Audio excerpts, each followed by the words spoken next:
Hello everyone, welcome back to my channel. তোমরা সবাই কেমন আছো? আশা করি ভালো আছো। তো আজকে মা আর আমি গেছিলাম বগুড়ায়। অনেকদিন আগেই যাওয়ার দরকার ছিল, কিন্তু মাঝখানে গেছিলাম, কাজ হয়েছিল না, দিয়ে আজকে গেলাম। গিয়ে দিয়ে একটু হয়েছে, সব কাজ হয়নি। উনি বলছে আবার কদিন পরে আসার কথা।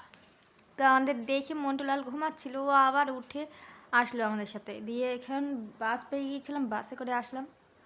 দিয়ে এখানে কাজ টাজ হয়ে গেছে। এখানে শাড়ি আর চাদর দেখছিলাম, চাদরটা খুবই পছন্দ হয়েছে। ওখানে দুইজন বসে আছে, দেখতেই পাচ্ছ।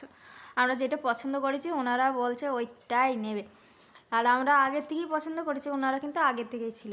উনি এত চালাক, বলছে তোমরা ওইটা নাও, ওইটা ভালো লাগছে। তাহলে ওইটা যখন ভালো লাগছে তাহলে তুমি নাও, তাই না? যাই হোক, আমাদের যেটা পছন্দ ছিল আমরা সেটাই নিয়ে বাড়ি এসেছি। আর পরের ভিডিওতে তোমাদের দেখাবো ওই জাম কালার যেটা, সেটা নিয়েছি। দিয়ে এইগুলো নিয়ে এসেছি, এই যে ফল, কেক, এই সব নিয়ে এসেছিলাম।